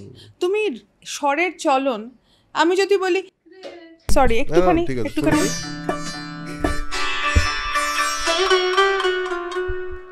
এই শটটা কি লাগে খামরে না না দারে না, এইটাকে আমি বলবো এটা ঠুমরিতেও আমরা লাগাবো না, কিন্তু এটা যখন একদম উপশাস্ত্রীয় বা একদম শাস্ত্রীয় থাকছে না, যখন ওটাকে একদম আমি লাইটে নিয়ে যাচ্ছি, যখন ওটা একদম লাইট মিউজিক মধ্যে মানে কি দেখো সবই তো ক্লাসিক্যালের রাগের মধ্যে রয়েছে, কিন্তু সেটাকে আমরা ক্লাসিক্যাল কেন বলছি না, সেটাও তো খাম্বাজের মধ্যেই রয়েছে, কিন্তু সেটা যখন তার মধ্যে যখন ইনপুটস আরো অনেক বেশি আসছে, সেটার মধ্যে অনেক বেশি ক্রিয়েটিভিটির জায়গা বা ক্যানভাসটা আরেকটু বড় করে দিচ্ছি, সেই স্বাধীনতাটা আমরা নিচ্ছি, লিবার্টিটা নিচ্ছি, সেটাতে আরো রং ঢালতে পারছি, তখন সেটা লাইটের দিকে চলে যায়। মানে তুমি বলছো, আমি একটু লেম্যান ভাষা বোঝার চেষ্টা করি, ধরো ভৈরবে পার্টিকুলার আরোহ অবরোহতে 7টা স্বর আছে, তার মধ্যে ধরো কোমল রে, এই কোমল রে থেকে তুমি যদি শুদ্ধ রে লাগিয়ে দাও তাহলে বলছো তুমি এটা চেঞ্জ। এটা সেক্ষেত্রেও একটা ব্যাপার আছে, সব রাগে কিন্তু সেমি ক্লাসিক্যাল পার্ট হয় না, রাইট? আচ্ছা, এটা হবে না, খামাজ হবে, পিলু হবে, কাফি হবে, একটু তিলকামদ হবে, তিলাং হবে। আচ্ছা, মানে কিছু কিছু রাগ আছে যেগুলো খুব গম্ভীর এবং সেটাতে লাইটটা হবে না, না সেটা একদম ক্লাসিক্যালের চালে চলতে হবে, ওকে ওকে, ক্লাসিক্যালের চালে চলতে, অতি শাস্ত্রীয় ক্লাসিক্যালের চালে চলছে। যখন এই রাগগুলো নিচ্ছি, এগুলো নর্মালি আমরা একটুখানি সেকেন্ড মানে আইটেমের জন্য, ফার্স্ট আইটেমে একটা ভারী রাগ বাজালাম, সেকেন্ড আইটেমে একটু খামাজ বাজালাম। এবার খামাজকে ক্লাসিক্যাল করে পিওর ক্লাসিক্যালের বহু লোকের বড় বড় ওস্তাদদের রেকর্ড আছে, সেটার অ্যাপ্রোচ আর এটার অ্যাপ্রোচ ওয়াইজ ডিফারেন্ট আছে। যখন ঠুমরি আঙ্ক করছো, ইট ইজ অ্যাপ্রোচ, তোমার ঠুমরি গান শুনতে হবে, ঠুমরিটা তো অ্যাকচুয়ালি একটা গানের একটা মানে একটা পার্ট না, একটা গানের একটা আলাদা আঙ্গিক বলতে পারো, গানের একটা। তো সেই ভোকালের ঠুমরি যখন তুমি শিখবে, তোমাকে অ্যাকচুয়ালি জানো তো, আমরা অ্যাকচুয়ালি গান গাই, সব আর্টিস্ট আমরা সেতার বাজাই, অ্যাকচুয়ালি কি মানে কি গানটা এখানে হয়, ফিঙ্গার্স দিয়ে আমরা সেটাকে ডেলিভার করি। অ্যাকচুয়ালি আমরা সেতার বাজানো থেকে বাজানো শিখি না, এই কথাটা খুব জটিল। আমার গুরু যখন বাজাচ্ছেন, উনিও গান করছেন, ফিঙ্গার দিয়ে ডেলিভার করছেন। আমিও কিন্তু উনি যেটা বাজাচ্ছেন ওটা অ্যাকচুয়ালি এখানে গান হচ্ছে, ফিঙ্গার দিয়ে ডেলিভার করছি। এবং ফিঙ্গার মানে কি, তোমাকে টেকনিক্যাল সাইড কেন, তোমাকে টেকনিক্স পাল্টা বোল মির কেন, তোমার ফিঙ্গারটা যাতে সেটার সাথে তোমার সিনক্রোনাইজ করে, সেটা তুমি ডেলিভার করতে পারো।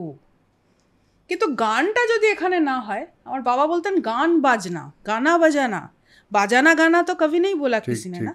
তো গান বাজনা যদি বলো, তো গানটা আগে, গানটা এখানে হতে হবে, তবে বাজনাটা হাত দিয়ে বেরোবে। এবং গানটা হতে মানে গানটা ভেতরে চললে ওই যাতে ইমিডিয়েটলি ওই যে ল্যাগটাই না হয় কোনো, যে আমার হাতে ট্রান্সলেট হতে, এটাই হলো তুমি ডেলিভার করছো, ওটাই রেয়াজ, ওটাই রেয়াজ। এবং ওটা গানটার যখন এখানে হচ্ছে, সেটা কি গান হচ্ছে, ক্লাসিক্যাল যখন হচ্ছে ক্লাসিক্যালের মতন বাজছে, যখন খেয়াল ঠুমরি অঙ্গ বাজছে তো ঠুমরি অঙ্গ বাজছে, যখন ফোক বাজছে তো ফোক বাজছে, যখন বাংলা গানকে সেতারে বাজাচ্ছে সেটা তার মতন বাজছে। তার মানে এইখানে এইখানে আর এইখানে, এইখানে তারপরে এইখানে তারপরে হাতে। তার মানে তোমাকে তিনটে জিনিসকে ডেভেলপ করতে হচ্ছে অ্যাট দ্য সেম টাইম। প্রথমে তোমার হাতটা ডেভেলপ করতে হচ্ছে, কেন তুমি যখন ডেলিভার করবে, ধরো তোমার মাথা কাজ করে, তোমার এই গানটা খুব ভালো, কিন্তু তোমার রেয়াজ নেই, রেয়াজ নেই বলে, মানে যদি রেয়াজ না থাকে তুমি সেটা হাত দিয়ে ডেলিভার করতে পারবে না। তোমার মিড় খটকা মুড়কি তান ঝটকা এসব যদি না পড়ে, তুমি ইউ ক্যানট ডেলিভার ইট।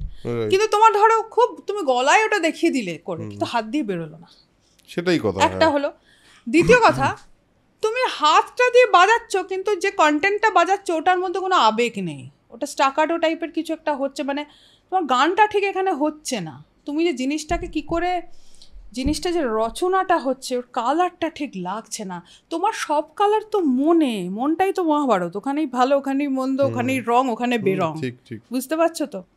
হ্যাঁ, মনের মধ্যেই সব, মনটাকে একদম সঙ্গীত, যখন সে ক্যানভাস তখন সে কালার দিচ্ছে মনে, তখন কালার দিয়ে তোমার এখানেতে আজ্ঞাটা দিচ্ছে, এবারে হাত দিয়ে কি বেরোবে, বুঝতে পারছি? এইটা আমি অনেক ভেবে দেখেছি কোনটা আগে। আমি বিদেশি স্টুডেন্টদের যখন আমরা শেখাই, ওরা তো আর এইটা বুঝতে পারে না, জানো তো, ওরা টেকনিক্যালি প্রথম, হ্যাঁ এটা বুঝে অনেক পরে। যারা ক্লাসিক্যাল মিউজিকের মধ্যে অন্তত 15-20 বছর কাটালো, সেই সমস্ত বিদেশি যারা মিউজিশিয়ানস আমরা অনেককে জানি যারা দারুণ বাজান আমেরিকাতে, সান ফ্রান্সিসকোতে, কিন্তু অনেকে যারা বেসিক লেভেলে আসে, তারা তখন সেতারের টেকনিকটা থেকে তুলছে।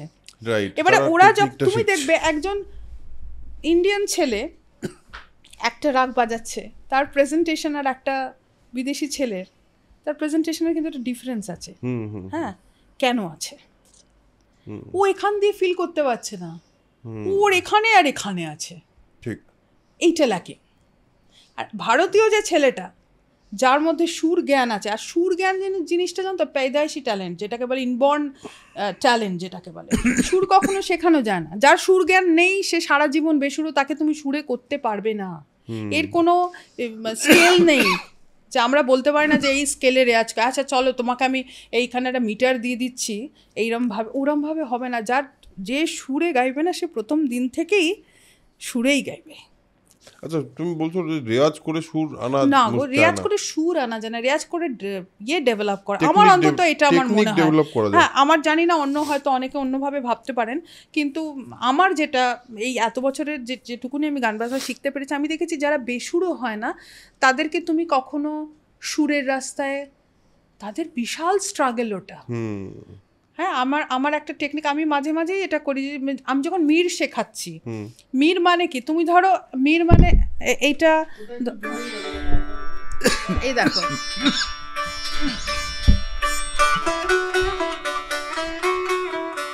আমরা কি বলছি, সা রে গা গা রে সা পর্দায় বাজালাম ফ্রেটের ওপরে, এবারে ওটাকেই সা থেকে মিড টেনে,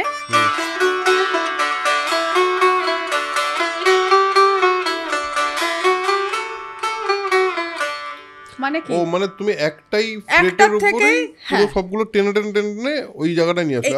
এবারে ধরো অনেকগুলো শ্রুতি আছে তো, এবারে আমি যদি বলি সা রে গা মা মা গা রে সা, মানে তীব্র মধ্যম, এটা ইয়ামানের যে মধ্যমটা। এবারে আমি যদি বলি শুদ্ধ মধ্যম, এবারে তাকে বোঝাতে হবে যে মা থেকে অল্প একটু বেশি টানলে তীব্র মধ্যম হয়। এবার কতটা বেশি, ঠিক সেটা তো কোনো জায়গায় তুমি সেটা তো হিসেব করে তাকে বলতে পারছো না আচ্ছা চলো তুমি এতটা বেশি করো, এটা মেশিন দেখাচ্ছে। এটা কান, এটা হচ্ছে তোমার বোধ, তোমার সুর সেন্স। তোমাকে আমি বলে দেব যে আমি যদি বলি সা রে গা, আমি যদি বলি কমল গান্ধার, কতটা কম টানছি তাই কমল গান্ধার। তাই সেই সেন্সটা কিন্তু এগুলো আমরা শেখাতে বসে, এটা কিন্তু প্রচুর ভারতীয় স্টুডেন্টদেরও আমাদেরও প্রচুর ছাত্রছাত্রী আছে যাদের সুর জ্ঞান কম, সেই রকম একটা ভীষণ একটা সমস্যা করে, তারা আগে যেতে তাদের অসুবিধে হয়। কারণ ওইটাই কিন্তু একটা জায়গা, তুমি যদি সেতার বাজাতে গিয়ে সুর যদি তোমার মির যদি না তোমার ঠিক, তুমি যদি না বুঝতে পারছো, আর সবগুলো স্বর যদি কানে এক্স্যাক্টলি কোমল গান্ধারটা কোনটা কোন পয়েন্টে এসে কোমল গান্ধার হচ্ছে ওটা, কারণ এটা তো খুব প্রিসিয়াস, মানে একটা প্রিসিশনের ব্যাপার তো, সূক্ষ্ম এবার ব্যাপার দেখো তো। সা যদি এটাকে সা, এবারে সা রে রে গা গা মা মা পা, এতগুলো আছে তো সা থেকে পা, ঠিক। এবারে আমাদের এইগুলো ডিফাইন্ড, কর্ণাটিক মিউজিকে আরো বেশি আছে, ওদের 72 থার্ড, আমাদের 10 থার্ডস, তো ওদের আরো বেশি আছে। তার মানে এইটা সম্পূর্ণ তোমার কান আর বোধ, অডিটিভ তোমার বোধ ফিলিংস থেকে তোমাকে কানে শুনে বুঝতে হবে। এটার কোনো রকম শাস্ত্র নেই, বই নেই, মেশিন নেই, কিছু নেই যে তোমাকে, হ্যাঁ মেশিন হয়তো হতে পারে তুমি কিন্তু সেটা দিয়ে তুমি কতদিন করবে? তোমাকে যদি বাজিয়ে হতে হয় বা তোমাকে একটা কিছু ছোট জিনিস বাজাতে হয়, তোমাকে তো তুমি মেশিন নিয়ে বসবে না, তোমাকে তো সেই মুহূর্তে একটা বাজাতে হবে, সেটা তোমাকে ফিল করে বাজাতে হবে। তো সেইটা এইগুলো ভীষণ ছোট ছোট ব্যাপার কিন্তু ভীষণ বড় বড় ব্যাপার। রাইট।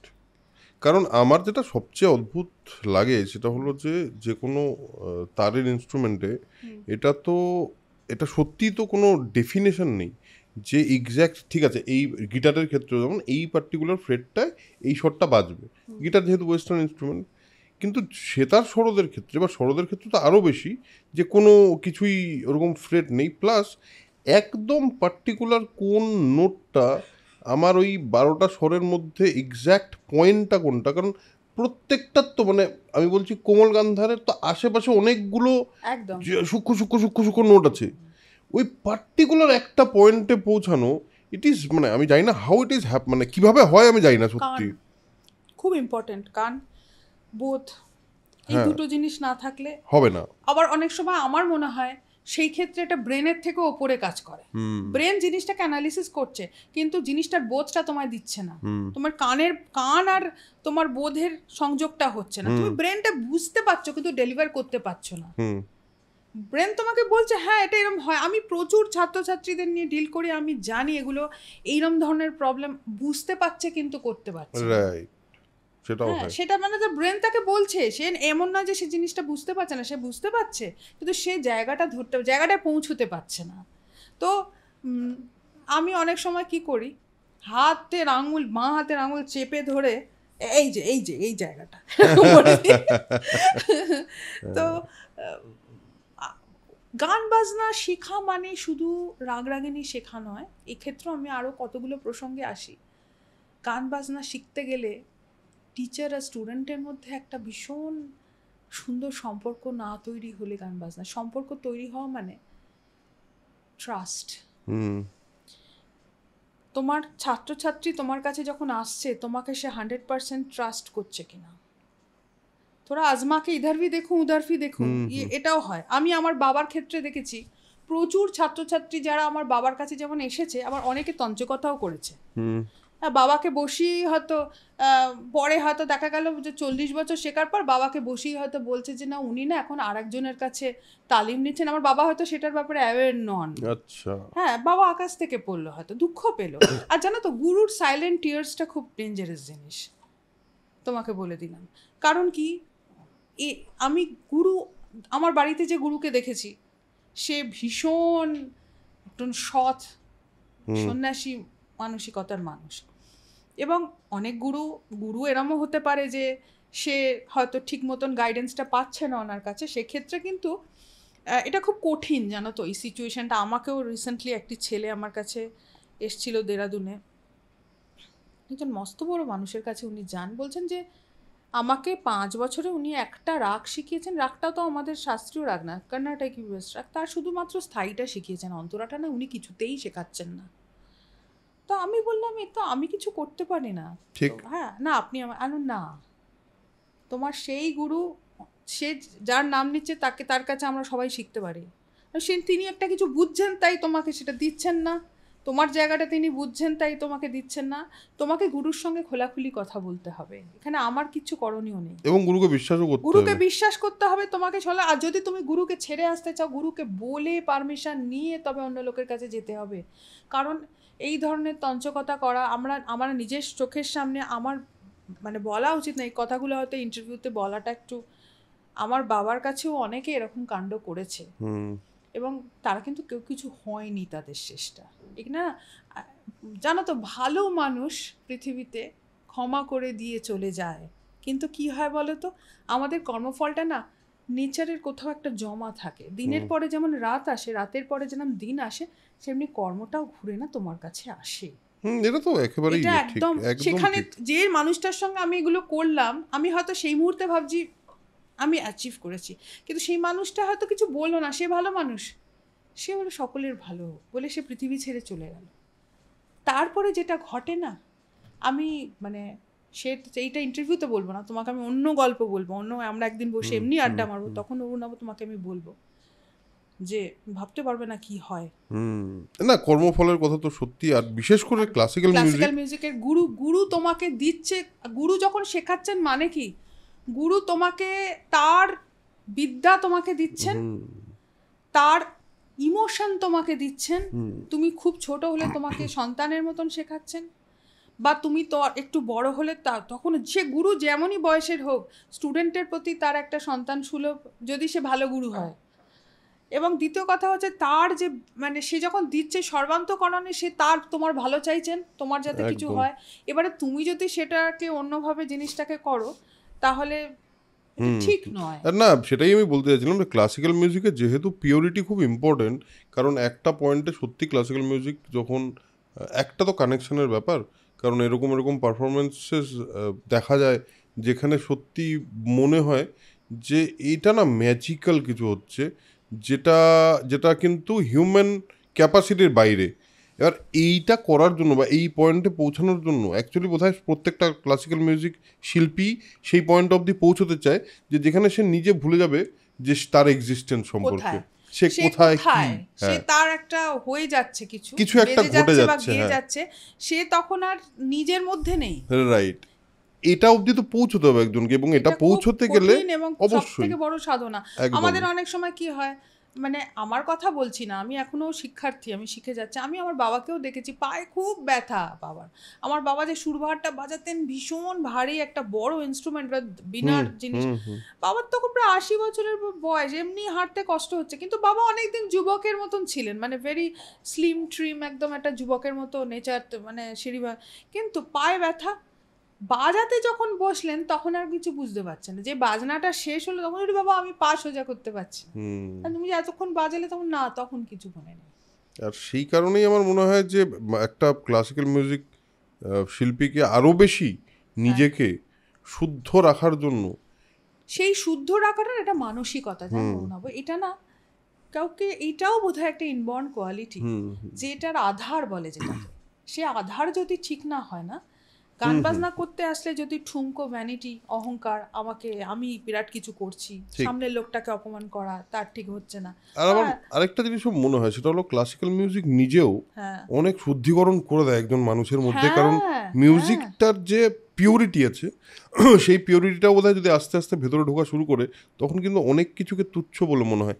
কাকে হিংসে কেন করবো, ওটার একটা স্টেজ আছে ওর না। আমি তোমাকে এটা মজার কথা বলি, ওটা হয়, ওটা একটা বয়স অবধি হবে, যে হ্যাঁ মানুষের, ধরো আজকে আমি সেতার বাজাচ্ছি, আজকে কলকাতাতে, আমি এটা মানে জাস্ট আমার পার্সোনাল বলছি, এটা যারা শুনছেন তারা এটাকে পার্সোনালি নেবেন না, এটা আমার ফিলিং। আমার কলকাতাতে যে ধরনের প্রোগ্রাম আমার পাওয়া উচিত, আমি এখনো সেই জায়গাগুলোতে পৌঁছতে পারছি না, হয়তো আমার খুব দুঃখ হয়। সেই জায়গায় হয়তো অন্য একজনকে তারা অন্য স্টেট থেকে ডেকে নিয়ে এসে কেন করছে জানি না, আমি কলকাতার মেয়ে, আমি পাচ্ছি না, অথচ আমাকে সারা বিশ্বে সবাই দেয়, ভারতবর্ষের সব জায়গায়।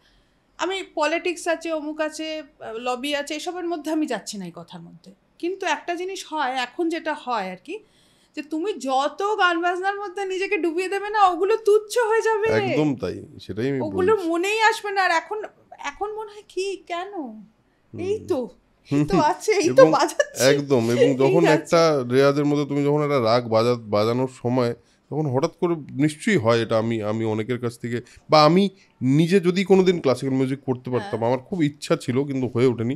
আমার মধ্যে সুর আছে কিন্তু আমার গলায় ওই ইয়েটা নেই, গলায় ওই ক্ষমতাটা নেই, যেহেতু রেয়াজ করিনি কোনোদিন কিছু না। এবার আমার মনে হয় সবসময় যে কোনো কোনো কোনো সময় আমি মাঝে মধ্যে চেষ্টা করি বাঁশি বাজানোর, বাজাতে পারি না। বাট একদিন হঠাৎ আমি জাস্ট এমনি রেয়াজ করছিলাম, করতে করতে হঠাৎ দেখলাম আজকে যেটা হলো সেটা তো প্রতিদিন হয় না, আর ওই একটা অদ্ভুত আনন্দ পেলাম আমি। এই রাইট, একদম তুমি যেটা বলছো 100% কারেক্ট। এই আনন্দটা যেদিন ভালো হয় না, ওটাকেই বলে বোধহয় ডিভাইন প্লেজার। হ্যাঁ, এই প্লেজারটা পাওয়া, এবং এটা তোমাকে যে কোথায় নিয়ে যাচ্ছে সেই মুহূর্তটাকে, তখন আর বাকি কিছু মনেই হয় না, কিছু কে মনে হয় না। কে তোমার ওই কোথায় সব কি, কিছু একদম। একদম। এবং সেটা যদি এই পার্সোনাল রিলেশনশিপটা উইথ মিউজিক যদি হয়, তাহলে তো নাথিং লাইক ইট।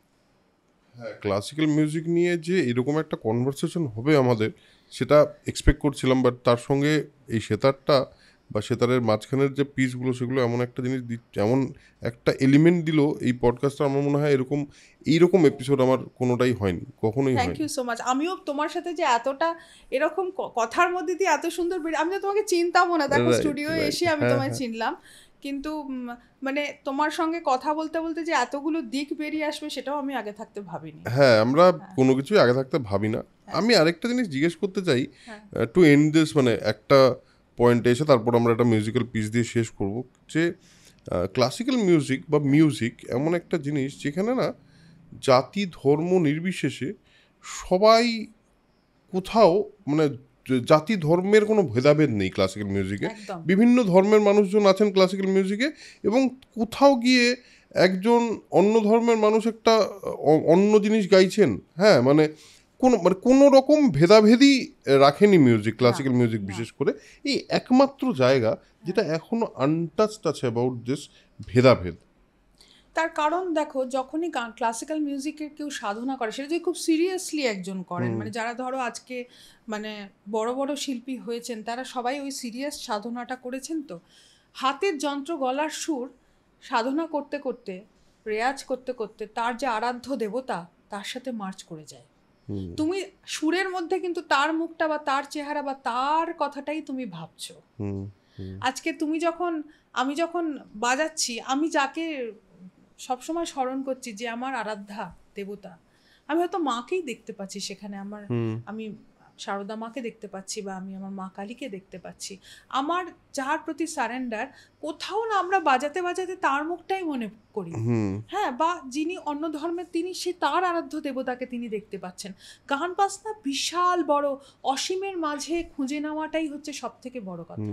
গান বাজনা কোনো ছোট্ট পরিসরের জিনিস নেই, এটা এন্ডলেস প্রসেস, এন্ডলেস ওশান। এবং সংকীর্ণতার কোনো জায়গা নেই। কারণ কি, আর্ট এত বড়, একজন মানুষ, আমি অনেক বড় বড় শিল্পীকে বলতে শুনেছি, তারা হয়তো আজকে পৃথিবীর এক একজন বড় বড়, পৃথিবীর আমি বলছি স্টার, তারা বলেছেন যে আমি তো 1 ফোঁটা 2 ফোঁটা তুলতে পারলাম। তা সে যখন বৃদ্ধ বয়সে কথাটা বলে পৃথিবী ছাড়ছেন, সে তো মিথ্যে কথা বলছেন না যে হ্যাঁ এই তো আমি 1 ফোঁটা 2 ফোঁটা কি তুলতে পেরেছি, এ তো শিখতে পারলাম না। তার মানে কি, আর্টের সামনে মানুষ অনেক ছোট। ঠিক। আমরা একটা জাস্ট, আমরা চেষ্টা করে যাচ্ছি, আমরা একটা বলে না, সেই মাটি খুঁড়ে যাচ্ছি, কোথায় পাবো তার সেই রতন কোথায় আছে। হ্যাঁ, সেই ফিলটা নিয়ে আমরা যাচ্ছি। কিন্তু ওই জন্য বলছি, এখানে অহমের কোনো জায়গা নেই। আজকে কারুর ভালো, আজকে ধরো একজন খুব ভালো বাজালো, কালকে যে তার ভালো হবে এমন কোনো গ্যারান্টি নেই। একদম ঠিক। হ্যাঁ, তো ওই জন্য গলাটা কালকে বললো কি হাতে ঠিক পড়লো নেই, ওই জন্য অহমের জায়গা নেই। আর কমপ্লিট সারেন্ডার। আমি রেয়াজ করেছি, আমি ভালো বাজাই না, রেয়াজ করলেও ভালো হয় না। রেয়াজের পরেও যে জায়গাটা, ওই রাস্তাটা, যেদিন ওই অধ্যায়টা তোমার চোখের সামনে খুলে যাবে, সেটা হচ্ছে অসীমের মাঝে তুমি যখন নিজেকে কানেক্ট করতে পারছো, তুমি ওই তোমার চাওয়াটা, তোমার হাতের সুরটা তার কাছে আকুতি হয়ে পৌঁছচ্ছে যে তুমি আমাকে, এইটাই সঙ্গীত। খুবই একটা স্পিরিচুয়াল জায়গায় ব্যাপারটা শেষ করলাম। আমার শুধু একটা জিনিস অ্যাড করার টু এন্ড দিস, আমার মনে হয় যে জার্নি ইম্পর্টেন্ট, ডেস্টিনেশন ইম্পর্টেন্ট না। এই জার্নিটার মধ্যে দিয়েই যাওয়াটাই, এই যে এইটাই। মিউজিকটা খুব মানে মিউজিকের আমার সঙ্গে একটা তোমার সঙ্গে একটা মিউজিকের জার্নি আছে, এটাই তো এনজয় করার জিনিস। ডেস্টিনেশনে কি আমরা পৌঁছতে আমরা পারবো আদৌ? ক্লাসিক্যাল মিউজিকের কোনো ডেস্টিনেশন হয় হয় বা না, অনেক কিছুরই হয় না, হয়তো কোনো কিছুরই হয় না কোনো আসলে। কিছুরই হয় না যে কারণ যেই ডেস্টিনেশনে পৌঁছই আমরা সঙ্গে সঙ্গে মনে হয় যে এটা তো না। একদম। তো it is all about that journey. তার কারণ ডেস্টিনেশন মানুষের তৈরি, আর যখন তুমি এটা অসীম বলবে তখন সেটা কারোর তৈরি নয়, সেটা সেটা তার জগৎ। একদম, সেখানে আমরা সম্পূর্ণ সব কিছুর বাইরে জার্নিটা এনজয় করাই সবচেয়ে ইম্পর্টেন্ট। আমরা শেষ করব একটা যে কোনো কিছু যেটা তোমার আমি ইচ্ছা করে বাজাতে। আচ্ছা, আমি যখন শেষই করছি আমাকে তুমি 2 মিনিট একটু বেশি সময় দাও টিউন হ্যাঁ, করতে, আমি হ্যাঁ, একটু হ্যাঁ। ভৈরবী বাজিয়ে শেষ করি। একদম একদম। আজকের অনুষ্ঠানটা শেষ করছি ভৈরবী দিয়ে। ভৈরবীর মধ্যে একটা, আমি নিজে খুব ঈশ্বরকে ফিল করি এই জন্য।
খুব পুরনো একটি বন্দিশ, বাবার কাছে শেখা, প্রায় 200 বছরের পুরনো বন্দিশ। বহুত মানে ওনার ওস্তাদের কাছ থেকে বাবা শিখেছেন, এবং এই বন্দিশটাতে অলমোস্ট 12টা স্বর লাগে, বোধহয় একটু কম আছে, একটু।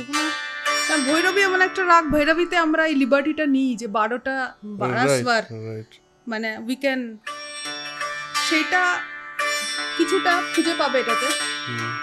একটু ভেঙে দেখাচ্ছি, দেখো প্রথমে বাজিয়ে নি একবার শ্রাবণ।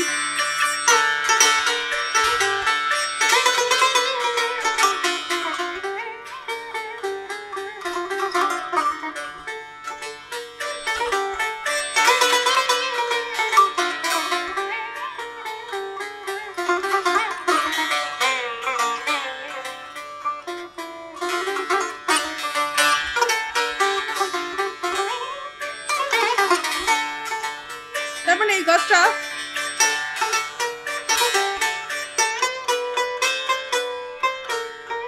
শুদ্ধ ধা না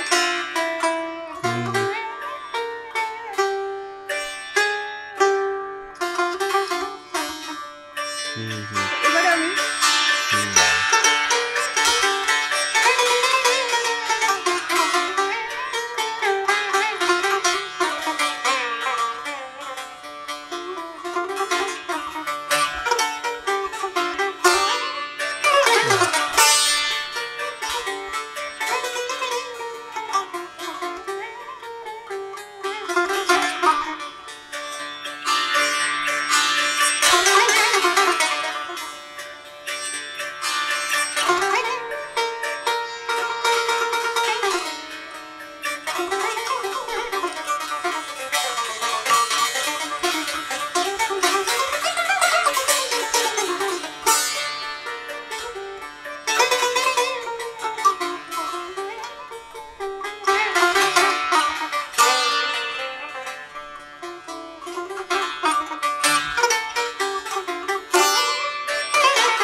क्या बात है क्या बात है क्या बात क्या बात আমি এই ধরনের এরপরে আর কিছু বলার থাকে না, আমি শুধু একটা জিনিস বলি, সেটা হলো স্প্রেড নলেজ, স্প্রেড পজিটিভিটি। আজকে এই কথাটা বলেই এখানেই শেষ করছি, কারণ I want to be in that, মানে ওই ওই ওই রেসটায় থাকতে চাই একটু। দেখা হচ্ছে পরের এপিসোডে, এখনকার জন্য টাটা, নমস্কার।